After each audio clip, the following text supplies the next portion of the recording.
Welcome to all. स्वागत है आप सभी का एक बार फिर से अपने यूट्यूब चैनल काव्या इंस्टीट्यूट पर। तो जैसा कि अपनी क्लास में चल रहा था रोटेशनल मोशन, उसका पार्ट नंबर आज हम 2 करेंगे। कौन सा पार्ट नंबर 2 करेंगे। और बात करें अपनी रफ्तार सीरीज की, तो रफ्तार सीरीज का जो टोटल पार्ट है वो टोटल पार्ट है 45, बोलूँ तो 45वां लेक्चर है आज हमारा।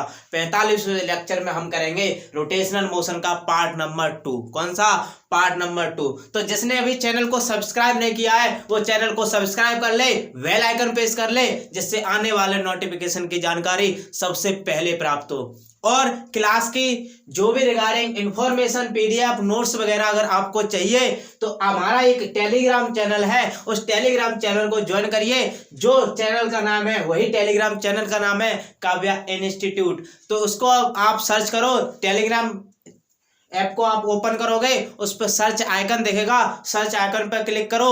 उस पर जब तुम काव्या इंस्टीट्यूट सर्च करोगे तो सबसे पहले ऊपर मिल जाएगा, उसको लिंक करके उसमें क्लिक कीजिए, ज्वाइन का ऑप्शन मिलेगा, ज्वाइन करके रखिए, जिसमें क्लास की इंफॉर्मेशन, जानकारी या पीडीएफ या जो भी नोट्स मिलते हैं, क्वेश्चन प्रैक्टिस के लिए आते हैं, वो हमारे टेलीग्राम चैनल पे आते हैं। तो चलिए आज हम स्टार्ट करते हैं रोटेशनल मोशन का पार्ट नंबर 2। कौन सा पार्ट नंबर 2।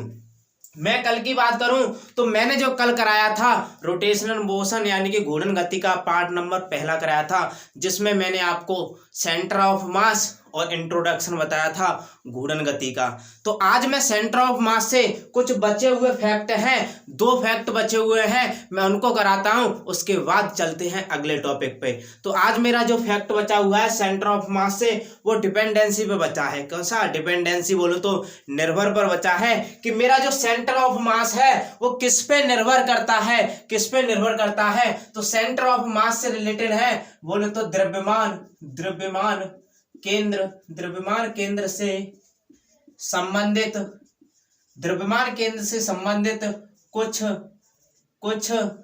तथ्य बोलो तो फैक्ट यानी कि इंपोर्टेंट फैक्ट है, कुछ इंपोर्टेंट फैक्ट है। इंपोर्टेंट फैक्ट क्या है, मैं बात करता हूं स्पेशल पॉइंट नंबर 1 की, स्पेशल पॉइंट नंबर 1 की बात करता हूं। तो एक क्या है कि जो द्रव्यमान केंद्र है, द्रव्यमान केंद्र निर्देशांक यानी कि निर्देशांक निकाय पर निर्भर नहीं करता है, निकाय पर निर्भर नहीं करता है, निर्भर नहीं करता है। कैसे, अब देखो ध्यान से समझो, ये फैक्ट सीधा पूछा जाता है कि सेंटर ऑफ मास क्या 3D निकाय पर, 3D सिस्टम पर निर्भर करता है या नहीं। नहीं मेरे लाल, ये 3D सिस्टम पर या बोलो निकाय पर निर्भर नहीं करता है। कैसे नहीं करता है, मान मेरे लाल ये मैं हूं, मैं यहां पर खड़ा हूं, मान मैं जम्मू में खड़ा हूं। अगर मैं जम्मू में खड़ा हूं तो क्या अगर मैं कन्याकुमारी में पहुंच जाऊंगा तो क्या मेरा सेंटर ऑफ मास बदल जाएगा? नहीं बदलेगा। अगर मैं जम्मू में खड़ा हूं तो बोले जम्मू में जब मैं खड़ा हूं तब मेरा सेंटर ऑफ मास नाभि है। क्या मैं यहीं से अगर मैं कन्याकुमारी में पहुंच जाऊंगा तो मेरा सेंटर ऑफ मास नाभि से कहीं बदल जाएगा? नहीं मेरे लाल। तो यही इसमें बात बताई गई है कि जो सेंटर ऑफ मास है, जो द्रव्यमान केंद्र है, वो एक 3D सिस्टम पर निर्भर नहीं करता है, ये डिपेंड्स नहीं होता है 3D सिस्टम पर, does not depends in 3D systems. Centre of mass does not depends in 3D system, ये निर्देशांक निकाय पर निर्भर नहीं करता है। क्यों? क्योंकि अगर मैं यहाँ पर खड़ा हूं तो मेरा सेंटर ऑफ मास नाभि है, अगर मैं यहाँ से यहाँ पे पहुंच गया तो क्या मेरा सेंटर ऑफ मास बदला? नहीं मेरे लाल, centre of mass 3D system पर निर्भर नहीं होता है, does not depends on 3D system centre of mass. तो उम्मीद करता हूं मैं यहाँ पर, मेरा मानो जब मैं जम्मू में था तो सेंटर ऑफ मास यहाँ पे था नाभि पे, जब मैं कन्याकुमारी में पहुंचा तो मेरा सेंटर ऑफ मास नाभि पे ही रहेगा, ये चेंज नहीं होगा, क्योंकि centre of mass does not depends in 3D system, ये निर्देशांक निकाय पर निर्भर नहीं करता है। तो उम्मीद करता हूँ ये वाला पॉइंट आपको समझ में आया होगा। एक बार जिसको समझ में आया लाइक कीजिए वीडियो को और शेयर कर दीजिए हर एक ग्रुप में। धमाकेदार एंट्री करूंगा रोटेशनल मोशन आसन, आज तक ऐसा तुमने पढ़ा नहीं होगा, रोटेशनल मोशन की वो फील कराऊंगा मैं। तो देखो स्पेशल पॉइंट नंबर 3 है, स्पेशल पॉइंट नंबर जो मेरा 2 जो पॉइंट नंबर है वो पॉइंट नंबर क्या है। मैंने बात कर ली कि centre of mass does not depends in 3D system, ये 3D सिस्टम पर बोलो तो निर्देशांक निकाय पर निर्भर नहीं करता है। फिर निर्भर करता किस पे है, डिपेंड किस पे रहता है, तो ये डिपेंड भी होता है मान, ये द्रव्यमान केंद्र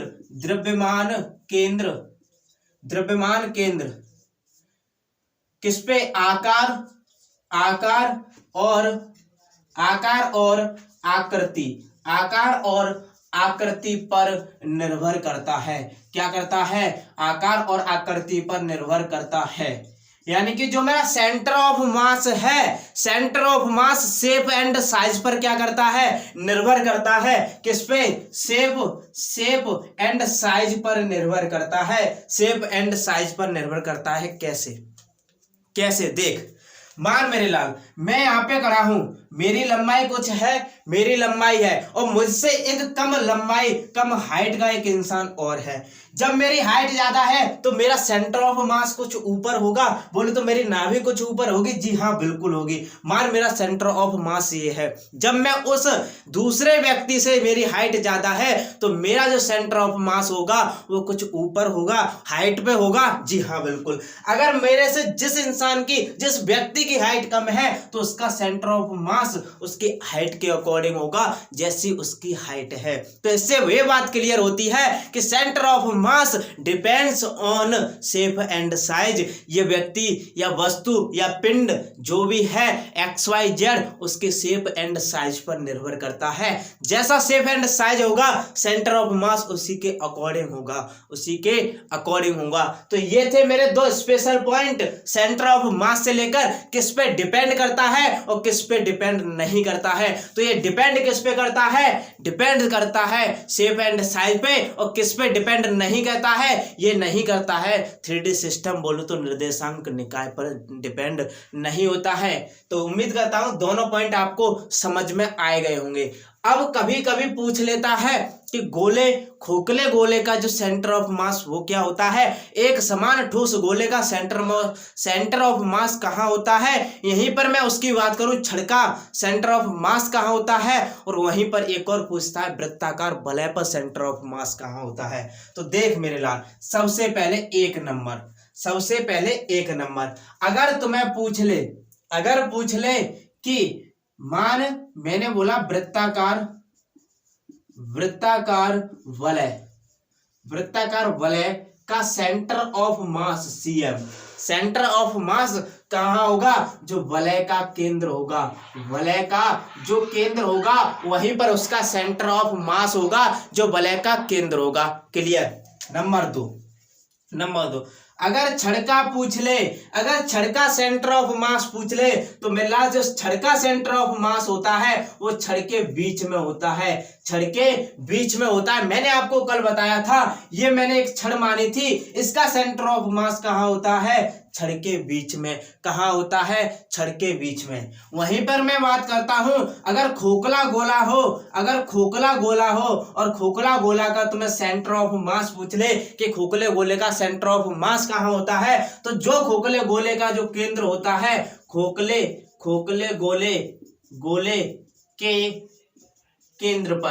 गोले के केंद्र पर ही इसका सेंटर ऑफ मास होता है।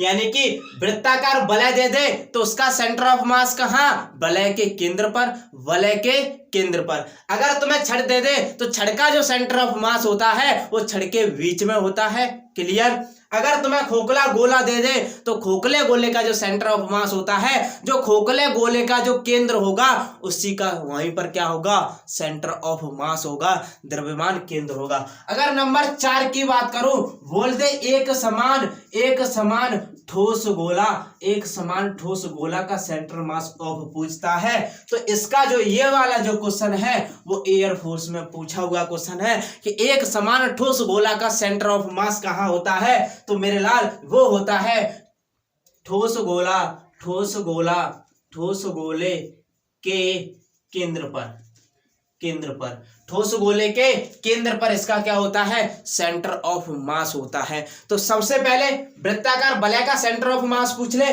तो कहां होगा, वलय के केंद्र पर। कहां होगा, वलय के केंद्र पर। अगर वही पूछ ले छड़ का सेंटर ऑफ मास कहां होता है, तो छड़ के बीच में होता है, जैसा कि मैंने एग्जाम्पल के जरिए आपको बताया है। ठीक, अगर खोखला गोला का सेंटर ऑफ मास पूछ ले तो खोखले गोले के छड़ पर, खोखले गोले के केंद्र पर सेंटर ऑफ मास होता है। वहीं पर एक समान ठोस गोला के पूछ ले तो एक समान ठोस गोला का जो सेंटर ऑफ मास होता है वो ठोस गोला के केंद्र पर ही होता है। तो ये बचे थे मेरे कुछ सेंटर ऑफ मास से लेकर इंपोर्टेंट फैक्ट। तो उम्मीद करता हूं आपको सेंटर ऑफ मास जड़ से खत्म कर दिया होगा। बोले तो जड़ से खत्म सेंटर ऑफ मास क्या होता है, उससे बनने वाले सारे क्वेश्चन को मैंने आपको डिफाइन किया है। अब मैं चलता हूं अगले टॉपिक पर, जो रोटेशनल मोशन का बापू कॉन्सेप्ट है। जो रोटेशनल मोशन का बापू कॉन्सेप्ट है, बोलूं तो मैं जो टॉपिक कराऊंगा वो मेरे अपने आप में एक इंपोर्टेंस रखता है। अब देखो वो मेरा टॉपिक क्या है, मेरा टॉपिक है क्या। मैं अब जो पढ़ाऊंगा वो पढ़ाऊंगा तो मैं कोणीय विस्थापन। क्या, कोणीय विस्थापन।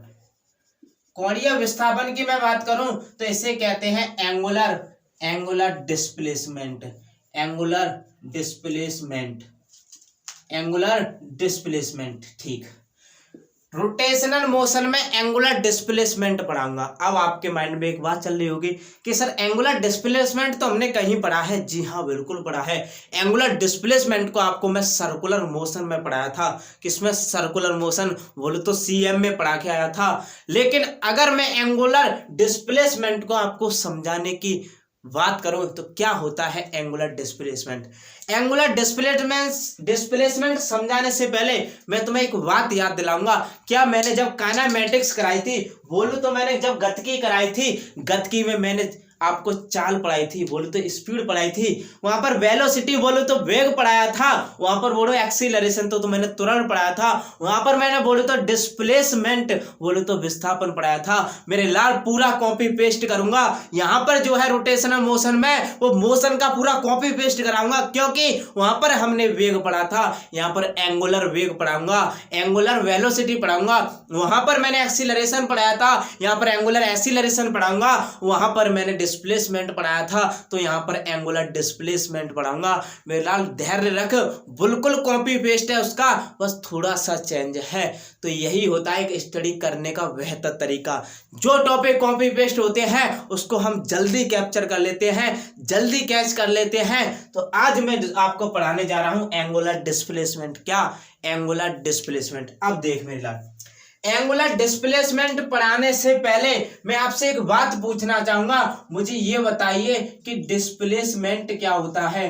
डिस्प्लेसमेंट बोलो तो विस्थापन क्या होता है, विस्थापन क्या होता है। ये तो मैंने एंगुलर बाद में बताऊंगा, पहले मुझे इतना बताओ कि डिस्प्लेसमेंट क्या होता है, विस्थापन क्या होता है।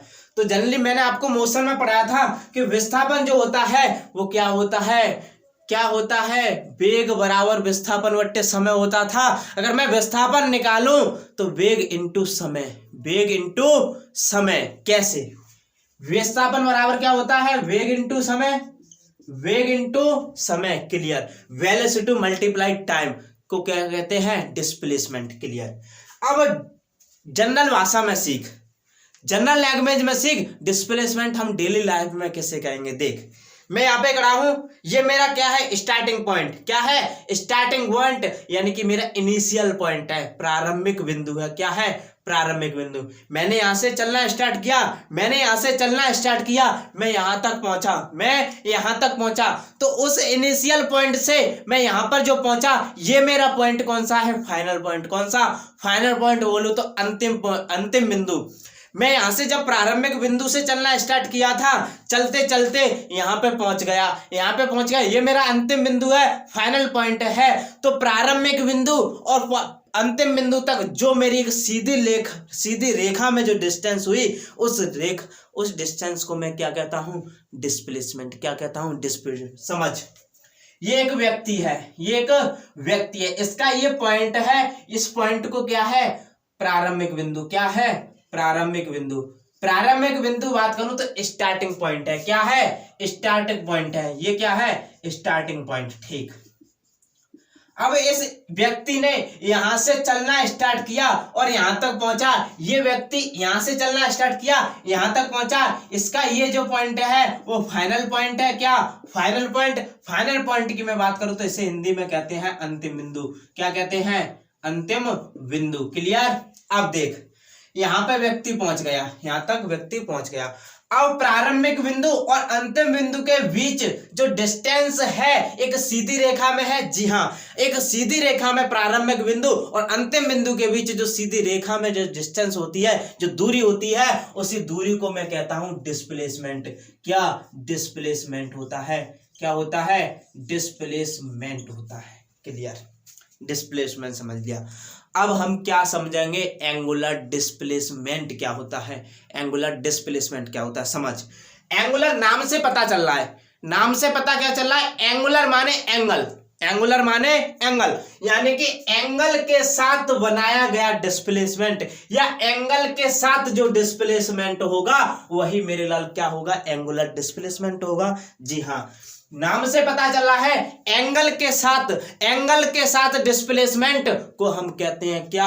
Angular displacement. कैसे? समझ, ये एक व्यक्ति था, इसका ये प्रारंभिक बिंदु था, प्रारंभिक बिंदु से यहां तक पहुंचा, ये इसका क्या? अंतिम बिंदु। क्या?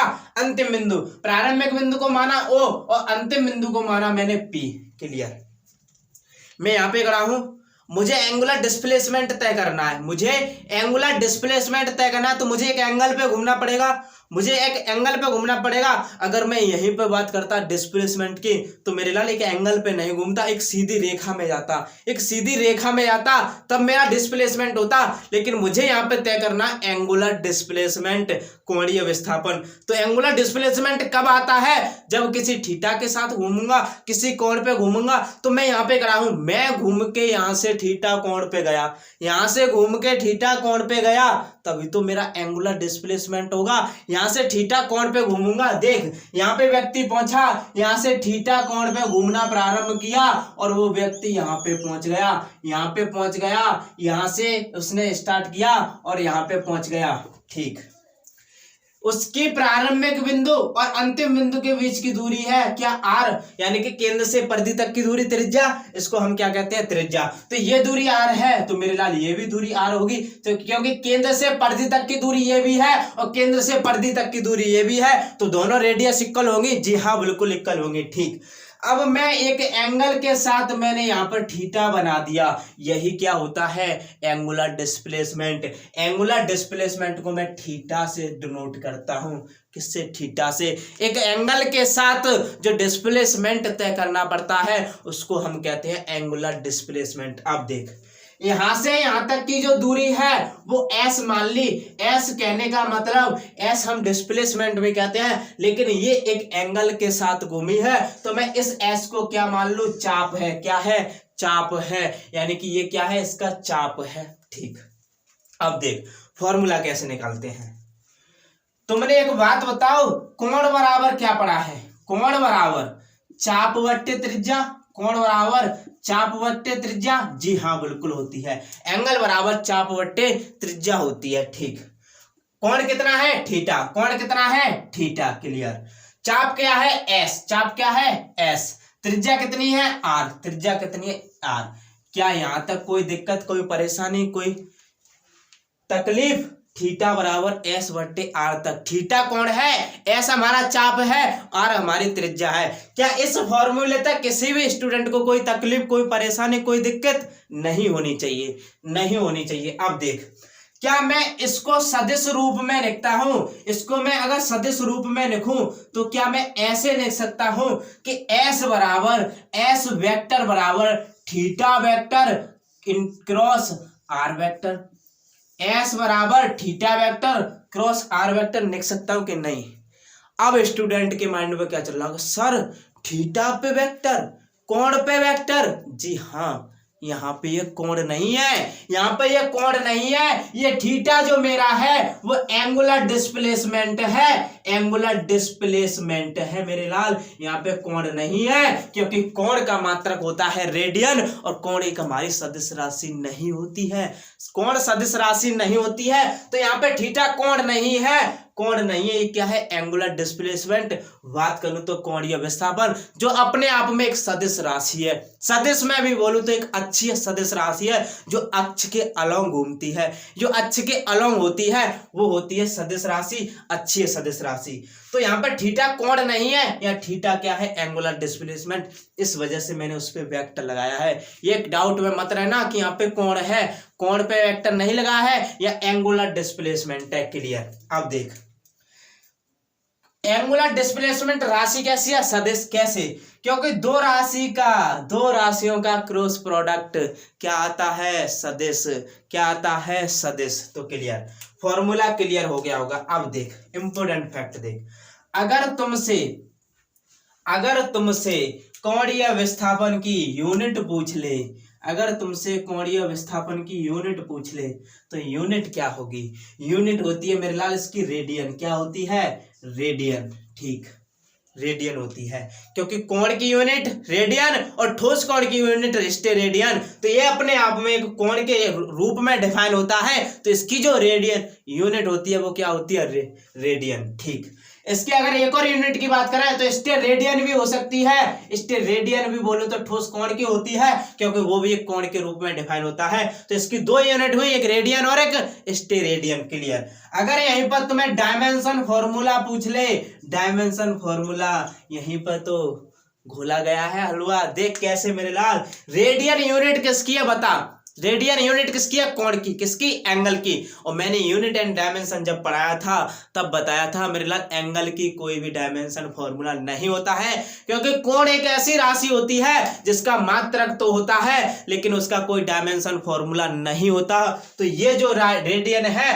वो एक एंगल की राशि है, एक एंगल का यूनिट है, तो एंगल का यूनिट होता है लेकिन उसका डायमेंशन फॉर्मूला नहीं होता। तो ये कैसी होगी, विमाहीन होगी। यही एक ऐसी राशि है, या एक कोणीय विस्थापन और कोण, यही दो एक ऐसी राशि होती है जिनका मात्रक तो होता है लेकिन डायमेंशन फॉर्मूला नहीं होता,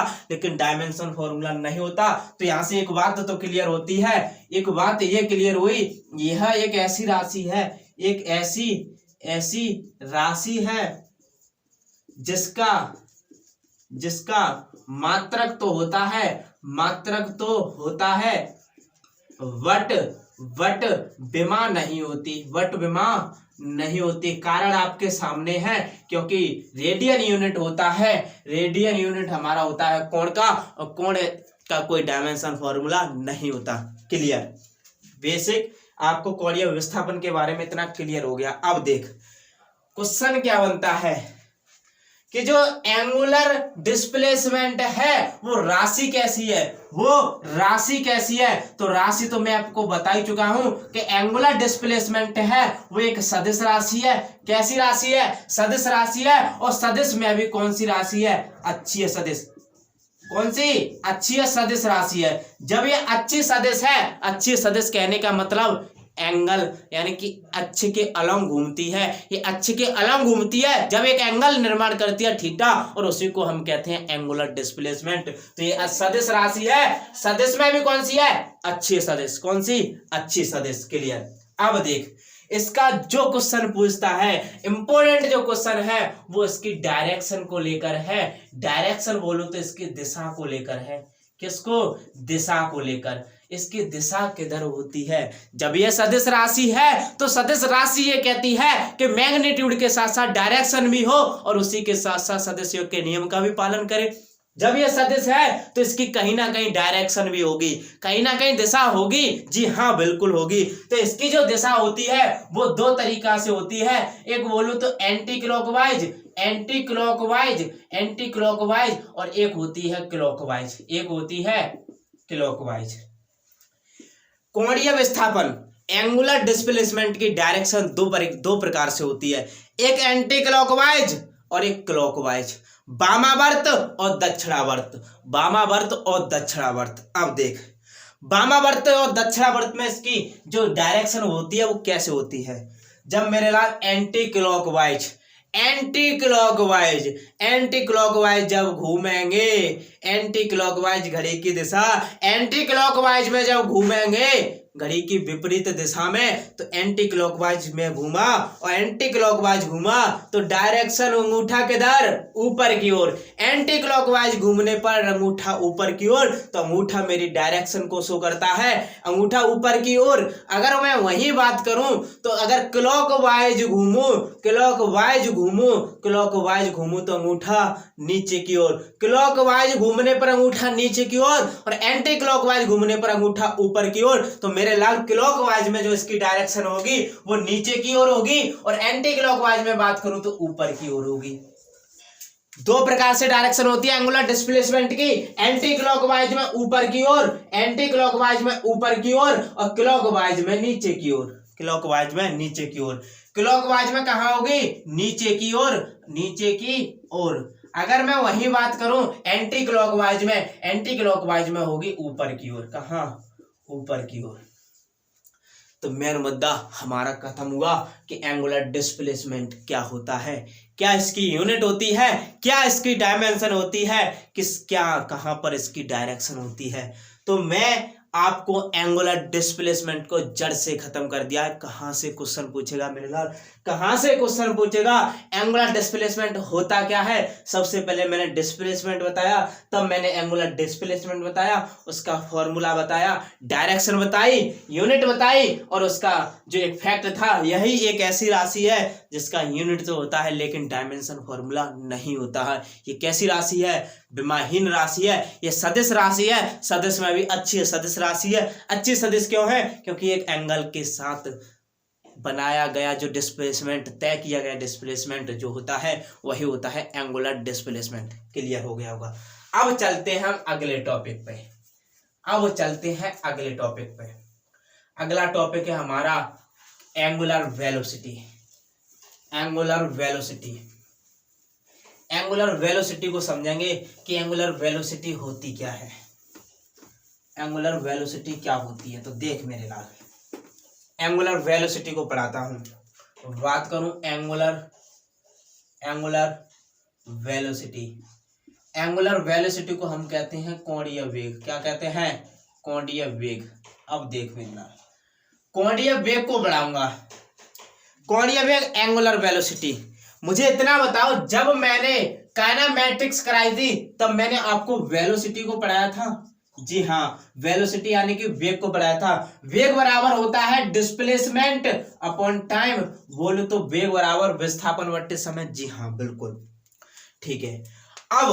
अब जब मैं आपको एंगुलर वेलोसिटी पढ़ा रहा हूं तो वेलोसिटी होता है हमारा डिस्प्लेसमेंट बट्टे टाइम, डिस्प्लेसमेंट अपॉन टाइम। तो वेलोसिटी से आगे क्या लगा है, एंगुलर। क्या लगा है, एंगुलर। तो हम वेलोसिटी से आगे क्या लगा देंगे, एंगुलर। तो एंगुलर जो वेलोसिटी होगी, एंगुलर जो वेलोसिटी होगी वो क्या हो जाएगी, उससे पहले हमारा क्या लग जाएगा, एंगुलर। तो angular displacement upon time, upon time. मैं बात करूं हिंदी की तो कोणीय वेग बराबर कोणीय विस्थापन बट्टे समय, कोणीय विस्थापन बट्टे समय। ये क्या होता है, ये होता है हमारा एंगुलर वेलोसिटी। क्लियर। वेलोसिटी से आगे हमने क्या लगा दिया, एंगुलर। ठीक। अब मैं यहां से इंपोर्टेंट फैक्ट बनाना चाहता हूं कि इंपोर्टेंट फैक्ट क्या होता है। सबसे पहले एंगुलर वेलोसिटी को मैं डिफाइन करता हूं ओमेगा से। किससे, ओमेगा से। ओमेगा बोलूं तो ओमेगा वेक्टर। वेक्टर मैंने क्यों लगाया, क्योंकि एंगुलर वेलोसिटी एक सदिश राशि है। कैसी राशि है, सदिश राशि है। अब देख, अगर एंगुलर वेलोसिटी की मैं यूनिट की बात करूं, अगर यूनिट की बात करूं, मैं मात्रक की बात करूं, तो ऊपर क्या है मेरे लाल, ऊपर है एंगुलर डिस्प्लेसमेंट, जिसको हम अभी जड़ से खत्म करके आए हैं। एंगुलर डिस्प्लेसमेंट की एक यूनिट होती है, वो होती है रेडियन। रेडियन हिंदी में बात करूं तो रेडियन। जब रेडियन ऊपर हो गई, नीचे समय है, तो समय का मात्रक सेकंड हो गया। तो इसकी जो यूनिट निकली वो रेडियन बट्टे सेकंड निकली। क्लियर। यूनिट की बात हो गई। अगर मैं नंबर 2 बात करूं इसके डायमेंशन की, इसके डायमेंशन को लेकर, तो डायमेंशन बोलूं तो विमा क्या होगी। देख, ऊपर रेडियन किसका, एंगुलर डिस्प्लेसमेंट। तो हम अभी पढ़ के आए हैं कि एंगुलर डिस्प्लेसमेंट एक ऐसी राशि है जिसका यूनिट तो होता है लेकिन डायमेंशन फॉर्मूला नहीं होता। तो ऊपर क्या हो जाएगा, m0 l0 t0 और नीचे समय के लिए सेकंड, तो सेकंड के लिए t आ जाएगा t1। जब ऊपर ले जाऊंगा तो m0 l0 t की पावर -k1, इसे ऐसा इसका डायमेंशन फॉर्मूला आएगा m0 l0 t की पावर -k1। इसे ऐसे ना कह के इसे ऐसे भी दे सकता है t की पावर -k1 ओनली। तो उम्मीद करता हूं आपको इसका डायमेंशन फॉर्मूला क्लियर हो गया होगा। अब देख, नंबर 3 में अगर पूछ लिया कि एंगुलर वेलोसिटी राशि कैसी है, तो राशि है सदिश राशि, और सदिश में भी कैसी राशि है, सदिश में भी ये जो राशि है वो भी अच्छी है सदिश राशि है। कैसी, अच्छी है सदिश राशि है, अच्छी है सदिश। अब देख मेरे मेन मुद्दा, जब ये सदिश राशि है तो कोई ना कोई डायरेक्शन होगी, कोई ना कोई इसकी डायरेक्शन होगी।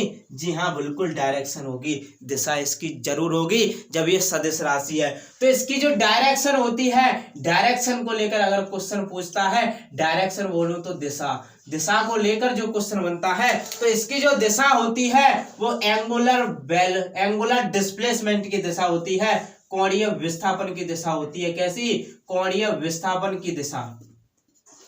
अब कैसे की दिशा होती है, कैसे, क्योंकि एंगुलर वेलोसिटी बराबर होता है एंगुलर डिस्प्लेसमेंट टाइम, तो एंगुलर डिस्प्लेस वट्टे अपन टाइम होता है, तो इसकी डायरेक्शन किधर है, एंगुलर डिस्प्लेसमेंट की ओर, एंगुलर डिस्प्लेसमेंट की ओर। तो डायरेक्शन कहां होगी, एंगुलर डिस्प्लेसमेंट की ओर। जब एंगुलर डिस्प्लेसमेंट की ओर डायरेक्शन होगी तो हम अभी पढ़ के आए हैं कि एंगुलर डिस्प्लेसमेंट की जो डायरेक्शन होती है वो दो टाइप से होती है, एक एंटी क्लॉकवाइज, एक एंटी क्लॉकवाइज, और दूसरी होती है हमारी क्लॉकवाइज, दूसरी होती है हमारी क्लॉकवाइज। जब एंटी क्लॉकवाइज जब घूम रहे थे तो अंगूठा ऊपर की ओर, और जब क्लॉकवाइज घूम रहे थे अंगूठा नीचे की ओर। तो एंटी क्लॉकवाइज में इसकी डायरेक्शन ऊपर की ओर और क्लॉकवाइज में इसकी डायरेक्शन नीचे की ओर। यह होता है मेरे लाल, इसकी भी डायरेक्शन बिल्कुल एंगुलर डिस्प्लेसमेंट के समान होती है।